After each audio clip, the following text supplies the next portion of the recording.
नमस्कार। मेरे channel reader book shelf पर आपका स्वागत है। आज की किताब का नाम है the most important things uncommon sense for the thoughtful investor. Stock market पर अब तक कई सारी किताबें पब्लिश हुई हैं जो हमें काफी कुछ जानकारी देती है, पर कोई भी किताब हमें स्टॉक मार्केट के बारे में इतने सिंपल टर्म्स में नहीं बताती जैसे कि हार्वर्ड मार्क्स बताते हैं। ज्यादातर लोग स्टॉक मार्केट के बारे में बात करते हुए ऐसी भाषा का प्रयोग करते हैं जो आसानी से समझ नहीं आती, या फिर ऐसे कॉम्प्लिकेटेड वर्ड्स यूज करते हैं जो लोगों ने पहले सुने भी नहीं होते। इससे लोग स्टॉक मार्केट को लेकर और ज्यादा कंफ्यूज हो जाते हैं। इसीलिए हार्वर्ड मार्क्स ने अपनी ये किताब द मोस्ट इंपॉर्टेंट थिंग लिखी, जिसमें उन्होंने इन्वेस्टिंग के सारे कॉन्सेप्ट्स एक्सप्लोर किए हैं। ये किताब BDDDD ही सिंपल लैंग्वेज में लिखी गई है,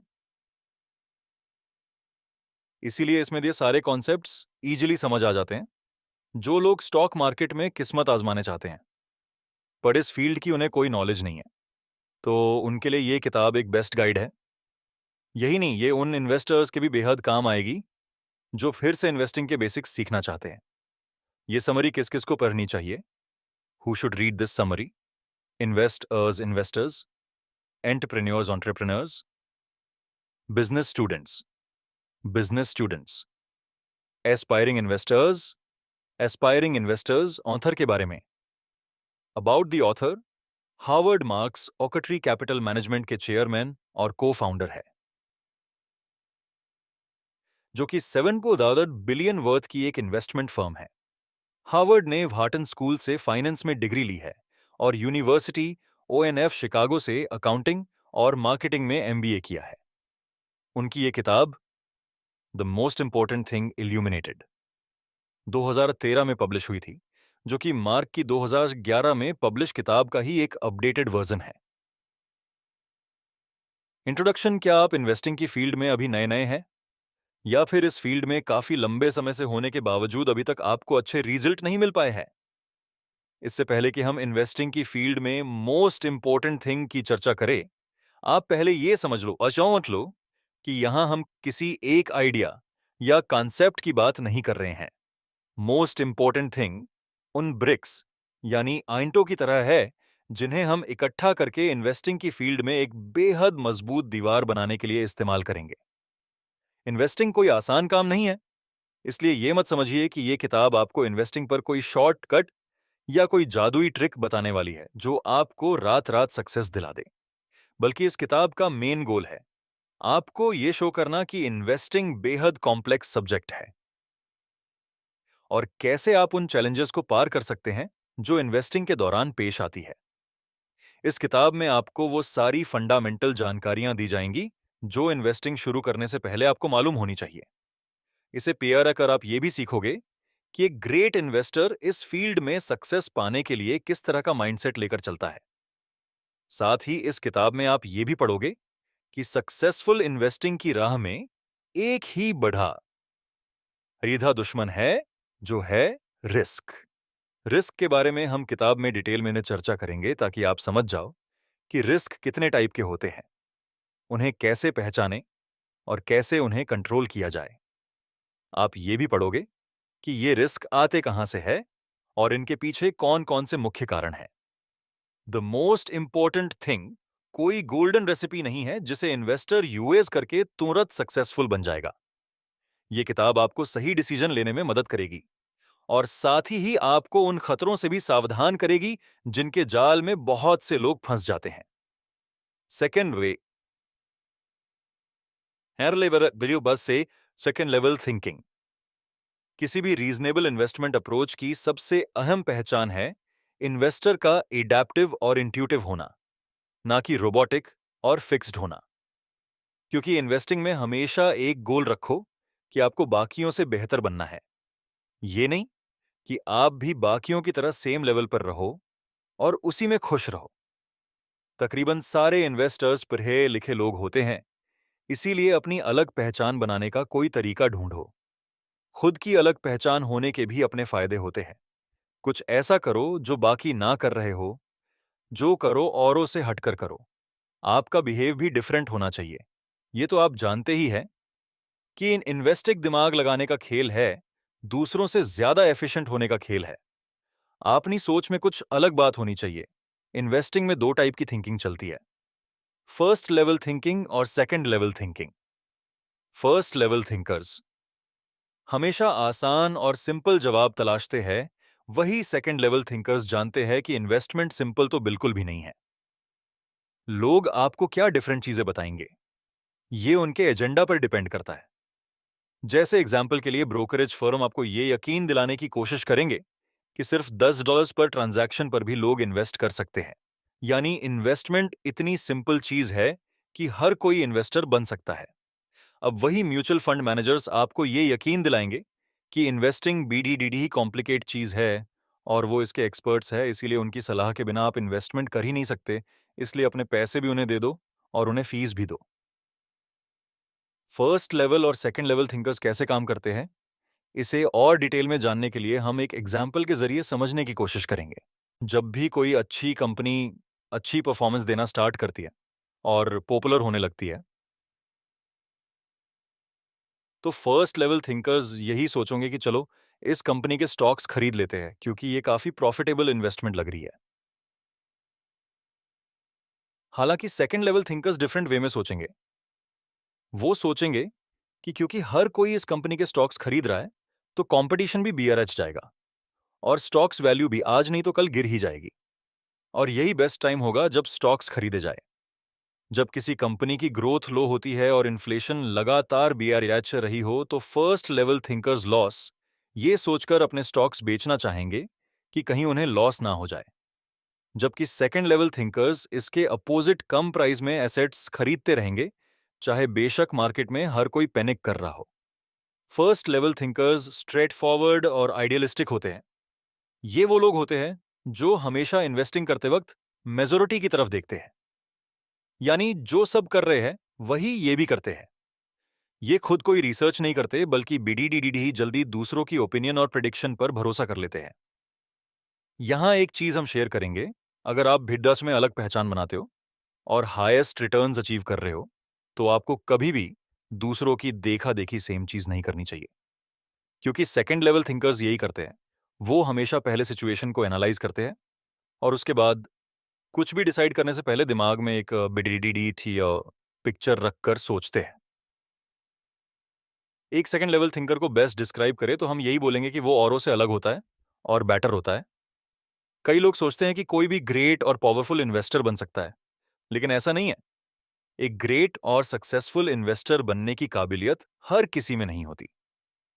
और कई सारे लोगों को यह भी गलतफहमी है कि हर कोई सक्सेसफुली इन्वेस्टिंग कर सकता है और इन्वेस्टिंग बाएं हाथ का खेल है। और इन्वेस्टिंग में लॉस होने का सबसे बेडीडीहा रीजन भी यही माइंडसेट है। जब तक लोग इन्वेस्टिंग को सिंपल और इजी समझते रहेंगे, सेकेंड लेवल थिंकर्स औरों से ज्यादा प्रॉफिट गेन करते रहेंगे। इन्वेस्टिंग से पहले एनालाइज करो और समझो। अपनी सफलता के लिए आपको खुद को मेहनत करनी होगी। वो करो जो कोई ना कर रहा हो। जो सब करते हैं वो भेड़चाल है और भेड़चाल से कभी सफलता नहीं मिलती। Understanding risk. इन्वेस्टिंग में सक्सेस पाने के बेस्ट तरीका है एकदम सही सही फ्यूचर प्रिडिक्ट कर पाना। हालांकि किसी के पास भी ऐसी सुपर पावर नहीं होती, इसीलिए तो फ्यूचर हमेशा अनसर्टेन रहता है। कोई दावे से नहीं कह सकता कि कल क्या होगा, और इसी को हम रिस्क कहते हैं। अगर आप इन्वेस्टिंग का मन बना रहे हो तो आपको मार्केट में कई ऐसे हाई पोटेंशियल स्टॉक्स मिलेंगे, लेकिन अगर आप सिर्फ इसी एक चीज पर फोकस करते हुए अपने इंट्यूशन और फर्स्ट लेवल थिंकिंग यूज करते हुए इन्वेस्ट करोगे तो इस बात का पूरा चांस है कि बगैर रिस्क फैक्टर के बारे में सोचते हुए आप उस स्टॉक पर पैसा लगाने को तैयार हो जाओगे। अगर आप सिर्फ अपने अंदाजे और प्रिडिक्शन पर डिपेंड रहते हो और आपको ये नहीं पता कि रिस्क कैसे मैनेज करना है, तो ये समझ लो कि आप इन्वेस्टिंग में कभी प्रॉफिट नहीं कमा सकते, उल्टा आप लॉस में जा सकते हो। इन्वेस्टिंग के बारे में एक बाढ़ी हुई फेमस अफवाह यह है कि हाई रिस्क का मतलब हाई रिटर्न्स होगा और लो रिस्क में लो रिटर्न्स मिलेगा। इसी गलतफहमी के चलते कई सारे लोग बेडिडे प्रॉफिट के चक्कर में बड़िडिया रिस्क लेने को तैयार हो जाते हैं। पर यही मेन रीजन भी है जिसकी वजह से सेकंड लेवल थिंकर्स बाजी पलट देते हैं। ज्यादातर first level thinkers risk factors पर ना तो ज्यादा ध्यान देते हैं और ना ही उन्हें रिस्क मैनेज करना आता है। यहां तक सिंपल ट्रिक है जो आप अप्लाई कर सकते हो। अगर हाई रिस्क वाली इन्वेस्टमेंट हाई रिटर्न दे रही है, तो इसका मतलब इस टाइप की इन्वेस्टमेंट बिल्कुल भी रिस्की नहीं है। हाई रिस्क इन्वेस्टमेंट वो इन्वेस्टमेंट होती है जहां रिटर्न्स का भरोसा नहीं होता, जहां रिजल्ट पहले से प्रेडिक्ट करना मुश्किल है। बेशक इस तरह की इन्वेस्टमेंट्स के हाई होने के चांसेस ज्यादा रहते हैं, पर उतना ही जल्दी ये डाउन भी हो जाते हैं। और सबसे डिसअपॉइंटिंग तो ये है कि कभी-कभी इसमें कुछ भी हाथ नहीं आता। यहां हम आपको दो टाइप के रिस्क बताते हैं जो दो टाइप के लोगों के लिए है। पहले टाइप का रिस्क वो है जो आपको अफेक्ट करेगा, और दूसरे टाइप का रिस्क बाकियों को तो अफेक्ट करेगा पर आपको बेनिफिट देगा। चलो और इसे एक एग्जाम्पल से समझते हैं। जब कोई कंपनी अपनी आउटस्टैंडिंग परफॉर्मेंस की वजह से टॉप रेटेड की लिस्ट में आती है, तो इन्वेस्टर हाई प्राइस में भी इन्वेस्ट करने को तैयार रहते हैं। अब क्योंकि ये इन्वेस्टर्स हाई प्राइस के स्टॉक्स ले रहे हैं, तो उन्हें लगता है कि उन्हें रिटर्न भी हाई मिलेगा। इन्वेस्टर्स की ये विदव अपने हाई रिटर्न्स की उम्मीद में अपने इन्वेस्टमेंट को लेकर पूरी कॉन्फिडेंट रहती है, पर वो ये नहीं जानते कि मार्केट हमेशा एक जैसी नहीं रहती। चेंजेस और रिस्क हर जगह है, खासकर जहां रिस्की एसेट्स हो। आपको हाई रिटर्न मिल सकते हैं, पर वही लो रिटर्न्स के भी पूरे चांसेस है। जहां एक और इन्वेस्टर्स की ये भिड्ड सोचती है कि हाई प्राइस में उन्हें हाई रिटर्न्स मिलेगा, वही सेकंड लेवल थिंकर्स इनसे एकदम अलग सोच रखते हैं। सेकंड लेवल थिंकर्स ये सोचकर चलते हैं कि हाई रिटर्न तभी मिलेंगे जब आप ऐसे स्टॉक्स में इन्वेस्ट करते हो जिनकी वर्थ कम होती है। कोई कंपनी पहले कैसा परफॉर्म कर चुकी है, उसके बेस पर उसका फ्यूचर आउटकम क्या होगा, ये दावे से नहीं कहा जा सकता। कई बार बीडीई और सक्सेसफुल कंपनीज भी जो आज हाई रिटर्न्स दे रही है, कुछ सालों बाद घाटे में जा सकती है। और जब कंपनी को इस तरह का घाटा उठाना पीड़ेता है, तो सेकंड लेवल थिंकर्स सस्ते यूनिट लेना शुरू कर देते हैं जब फर्स्ट लेवल इन्वेस्टर्स की भीड़ डर के मारे अपने शेयर्स बेच रही होती है। रिस्क इनविजिबल है, इसे आप कैलकुलेट नहीं कर सकते, ना ही पहले से अंदाजा लगा सकते हो। यही चीज हम फ्यूचर के बारे में भी बोल सकते हैं। हम फ्यूचर को बदल तो नहीं सकते, पर उसके लिए तैयार जरूर रह सकते हैं। ऐसे ही हम रिस्क अवॉइड तो नहीं कर सकते, पर उसे मैनेज करने का तरीका ढूंढ सकते हैं। रिस्क को समझने के लिए आपको ओपिनियंस पर डिपेंड रहना पड़ता है, और ये ओपिनियन तुक्काबाजी नहीं है, बल्कि काफी एजुकेटेड और वेल रिसर्च्ड ओपिनियन है। रिस्क इन्वेस्टिंग का अहम हिस्सा है। आप इसे इन्वेस्टिंग से अलग नहीं कर सकते, और ये बात जितना जल्दी समझ लो उतना अच्छा है। अगर आप इसे समझ नहीं पाए, तो इन्वेस्टिंग की फील्ड में आप कदम नहीं जमा सकते। आपको यह समझना होगा कि रिस्क सिर्फ दो चीजें कर सकता है, या तो ये आपको नुकसान पहुंचाएगा या फायदा, और आपको ये श्योर करना होगा कि ये आपको सिर्फ और सिर्फ फायदा ही पहुंचाए। Recognising risk. पहले के चैप्टर्स में आपने सीखा कि रिस्क को पहचान कर, उसे समझकर और उसे मैनेज करके हम हाई रिटर्न की उम्मीद कर सकते हैं। हालांकि इससे पहले कि आप रिस्क को पूरी तरह से मैनेज और कंट्रोल कर सके, सबसे पहले इसे अच्छे से समझना भी उतना ही जरूरी है। रिस्क पहचाने में यह भी शामिल है कि हम प्राइस और वैल्यू के बीच का रिलेशन समझें। प्राइस वो अमाउंट है जो आप कंपनी के शेयर्स लेने के लिए पे करते हैं, और वैल्यू यानी वो यूनिट्स जो आप खरीदते हो, और उसकी वर्थ डिपेंड करती है उसकी करंट परफॉर्मेंस पर। यानी प्राइस आप पे करते हो और वैल्यू कंपनी आपको देती है, ये कम या ज्यादा हो सकता है, डिपेंड करता है कि आप कैसे इसे मैनेज करते हो। अब सवाल है कि ये होता कैसे है। जैसे एग्जाम्पल के लिए पहले के चैप्टर में आपने सीखा कि इन्वेस्टर्स की भीदा सोचती है कि high risk investment high returns देंगे। आपने ये भी पढ़ा कि इस टाइप की थिंकिंग के पीछे ना तो ठीक से एनालाइज किया जाता है, और ना ही हमें रिस्क की सही सही जानकारी होती है। वैसे भी जो लोग फ्यूचर की अनसर्टेनिटी से नहीं डरते, तो इन्वेस्टमेंट और रिस्क को जोड़ा कर देखते हैं और पैसा खर्च करते रहते हैं, चाहे उन्हें हाई रिटर्न्स या कंपनसेशन मिले या ना मिले। असल में ये लोग रिस्क टॉलरेंट हो जाते हैं, यानी इन्हें रिस्क से फर्क नहीं पड़ता, और ना ही ये टेंशन लेते हैं कि इन्वेस्टमेंट का रिजल्ट क्या होगा। तो जाहिर है ना, तो ये सक्सेसफुल इन्वेस्टिंग कर पाएंगे और ना ही प्रॉफिट कमा पाते हैं। रिस्क क्रिएट करने के कोर एलिमेंट तब होता है जब लोग अपनी इन्वेस्टमेंट को लेकर कुछ ज्यादा ही कॉन्फिडेंट हो जाते हैं। यही वो मौका होता है जब उन्हें लगता है रिस्क कम है, क्योंकि कंपनी हाई रिटर्न्स ग्राफ में काफी ऊपर दिख रही है। ऐसे बेखबर और ओवर कॉन्फिडेंट इन्वेस्टर्स को खींचने का सबसे इफेक्टिव तरीका है कि उनसे ग्लोबल टाइप की इन्वेस्टमेंट करवाई जाए। यहां हम कुछ ऐसी स्टोरीज शेयर कर रहे हैं जो लोग इन्वेस्टर्स को सुनाते रहते हैं। पहली स्टोरी। अब क्योंकि ये ग्लोबल फंड है, तो जो भी लॉस होगा उससे आपके अकाउंट से ज्यादा बीडीआई रकम नहीं खर्च होगी, क्योंकि ये लॉस तो पूरी दुनिया में हो रही है, किसी एक कंट्री या जगह तक लिमिट नहीं है। दूसरी story. Global funds feeder funds की तरह होते हैं जो सिर्फ एक कंपनी पर फोकस नहीं करते, बल्कि कई सारी सक्सेसफुल कंपनीज जैसे नेटफ्लिक्स और अमेजॉन वगैरह को इन्वॉल्व करके रखते हैं। यही वजह है कि एक कंपनी के लॉस की भरपाई दूसरी कंपनी से हो जाती है। क्योंकि ग्लोबल फंड्स अकेले एक ही कंपनी पर फोकस नहीं करते, तो रिटर्न्स काफी अच्छे मिलते हैं, क्योंकि ये डाइवर्स होते हैं। तीसरी स्टोरी। टेक्नोलॉजी और डिजिटल कैलकुलेशंस के कारण आज मार्केटर्स इजीली हाई प्रॉफिट कमा सकते हैं, इसीलिए रिस्क काफी कम हो गया है।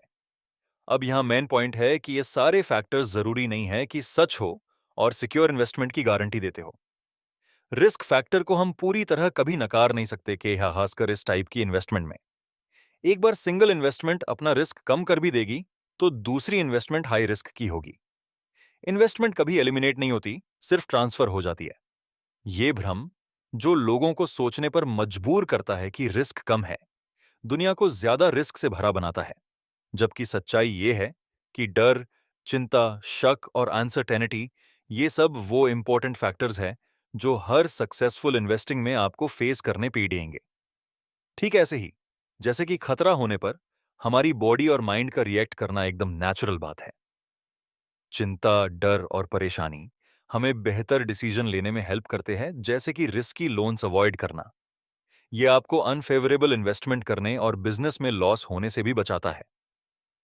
स्मार्ट इन्वेस्टर्स ने एक बार अगर रिस्क पहचानना सीख लिया और वो थोड़ा डरा हुआ भी होगा, तो हर इन्वेस्टमेंट से पहले उसे अच्छी तरह एनालाइज करेगा। वो खुद से ही सवाल करेगा कि ये इन्वेस्टमेंट उसे करनी चाहिए या नहीं। वही दूसरी तरफ जिनके दिल में डर नहीं होता, वो इन्वेस्टर्स कुछ ज्यादा ही ओवर कॉन्फिडेंट होकर फैसले लेते हैं और बगैर सोचे समझे रिस्क लेने को तैयार रहते हैं। हाई प्राइस का मतलब हायर रिस्क तो है, लेकिन जरूरी नहीं कि रिटर्न्स भी हाई मिलेगा। जबकि लो प्राइस को हम सेफ इन्वेस्टमेंट मानकर चल सकते हैं, लेकिन ऐसा भी नहीं है कि ये आपको हाई रिटर्न्स नहीं दे सकते। कुल मिलाकर इन्वेस्टमेंट का मतलब है वैल्यू ऑफ रिटर्न्स, यानी वो पैसा जो आपने कंपनी में लगाया उसे काटकर जो आपको मिलता है। भीदा का हिस्सा बनकर और दूसरे इन्वेस्टर्स की नकल करके ना सिर्फ आप लो रिस्क रिटर्न्स से मरहूम रहेंगे, बल्कि हाई रिस्क इन्वेस्टमेंट के चक्कर में भी फंस सकते हैं। Controlling risk. रिस्की इन्वेस्टमेंट करना या हाई रिटर्न्स कमाने का यह मतलब नहीं कि आप ग्रेट इन्वेस्टर बन गए हो। हाँ, अगर आप कई सालों से ऐसा करते आ रहे हो तो और बात है। अगर आपको कोई इन्वेस्टमेंट कई सालों से अच्छा रिटर्न दे रही हो और आप सक्सेसफुल हाई प्रॉफिट कमाते आ रहे हो, तो इसके पीछे सिर्फ दो वजह हो सकती है। पहला तो ये कि ये कोई so called risky investment mid होगी जो असल में जरा भी रिस्की नहीं है, और दूसरा, रिस्क होगा भी तो ऐसा जिसे आराम से कंट्रोल और मैनेज किया जा सकता हो। आज के सक्सेसफुल इन्वेस्टर्स रिमार्केबल होते हैं क्योंकि ना सिर्फ वो हाई रिटर्न्स गेन करते हैं, बल्कि इसीलिए भी कि वो किसी भी लॉस को अवॉइड करके लगातार ग्रो करते चले जाते हैं। Peter Lynch, Warren Buffett, Julian Robertson और बिल मिलर जैसे कुछ एग्जाम्पल हैं जो कंसिस्टेंट इन्वेस्टर्स कहे जा सकते हैं। इन्होंने भी शुरुआत के साल 2 साल प्रॉब्लम्स फेस की थी, पर फिर ये बीड़े ही स्मार्ट तरीके से इन सब से उभरे और सारे रिस्क और रिटर्न हैंडल करने में सक्सेसफुल रहे। किसी भी तरह के रिस्क, लॉस की संभावना और फ्यूचर की अनसर्टेनिटी, ये सारी चीजें हमेशा छुपी रहती है। लेकिन जो नजर आता है वो है लॉस, जो हमेशा ही बदकिस्मती से जोड़ाकर देखा जाता है। ये रिस्क आइडेंटिफाई करने का एक एसेंशियल पॉइंट है, क्योंकि लोगों को हमेशा यही लगता है कि रिस्क सिर्फ नेगेटिव इवेंट में होता है। लेकिन सच तो ये है कि हम सिर्फ नेगेटिव इवेंट्स का ही रिस्क देख पाते हैं। इसीलिए ये ध्यान रखना जरूरी है कि रिस्क तब भी है जब कोई नेगेटिव इवेंट या लॉस ना हो रहा हो। रिस्क फेवरेबल हालात में भी पॉसिबल है और ये ठीक से मैनेज किया जा सकता है। एक सक्सेसफुल इन्वेस्टर होने का ये मतलब नहीं कि आपको किसी भी तरह का रिस्क या नेगेटिव इवेंट्स फेस नहीं करना पड़ेगा, बल्कि इसका मतलब है आप बहुत अच्छे से रिस्क कंट्रोल कर सकते हो। एक इन्वेस्टर के तौर पर रिस्क को कंट्रोल करने से पहले उन्हें समझना और पहचानना जरूरी है। इससे पहले के चैप्टर्स में आपने रिस्क को जानने और समझने की इंपॉर्टेंस के बारे में पिया रहा है। रिस्क को कंट्रोल करने के लिए एक स्मार्ट इन्वेस्टर पहले ये जानने की कोशिश करता है कि रिस्क को हैंडल कैसे किया जाए। यही वो चीज है जो एक स्मार्ट इन्वेस्टर्स को बाकियों से अलग करती है।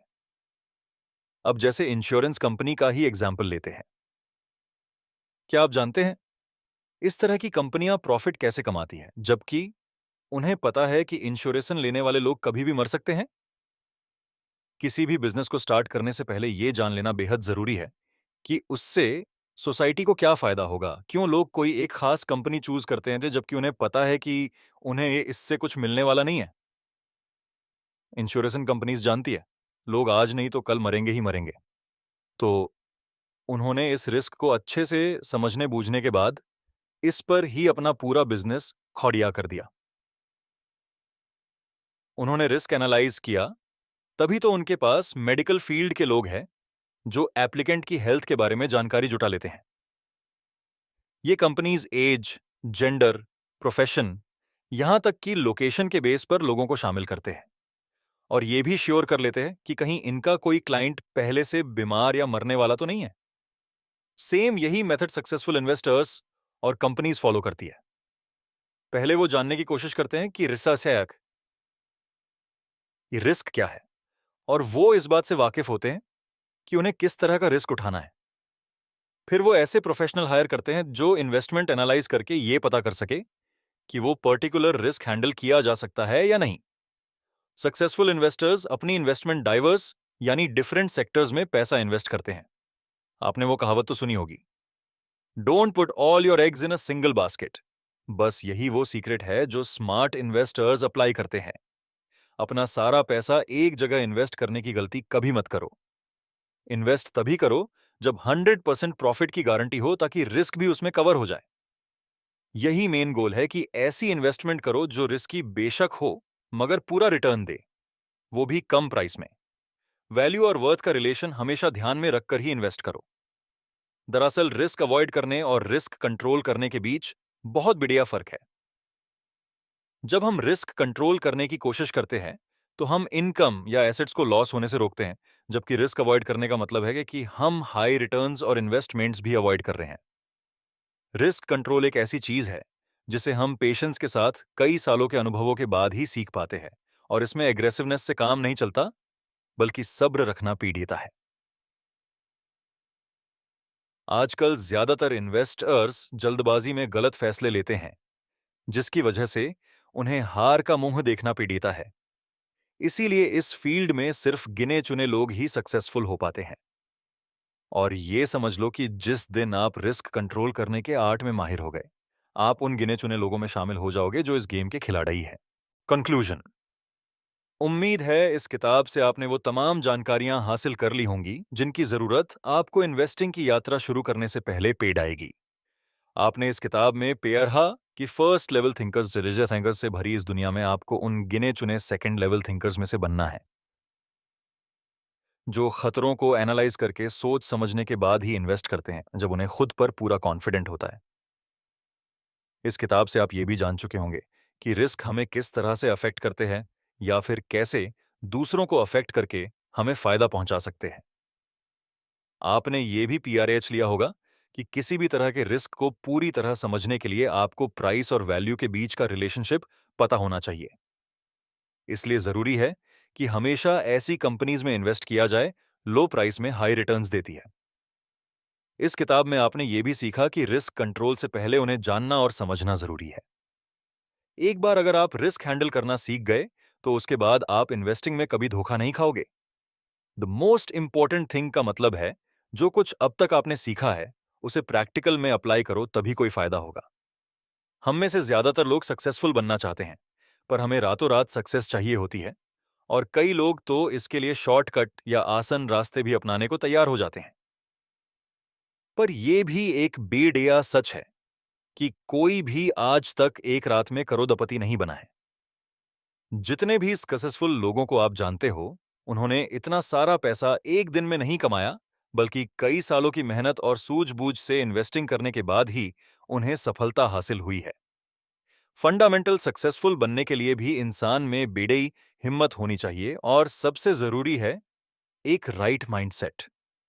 द मोस्ट इंपॉर्टेंट थिंग सिगे समरिमाओ से हमारा मतलब सिर्फ एक चीज सीखने से नहीं है।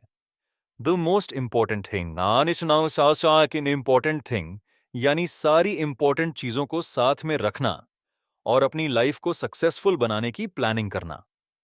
Here the end of the video and stay tuned for more videos in this channel for about investing topic.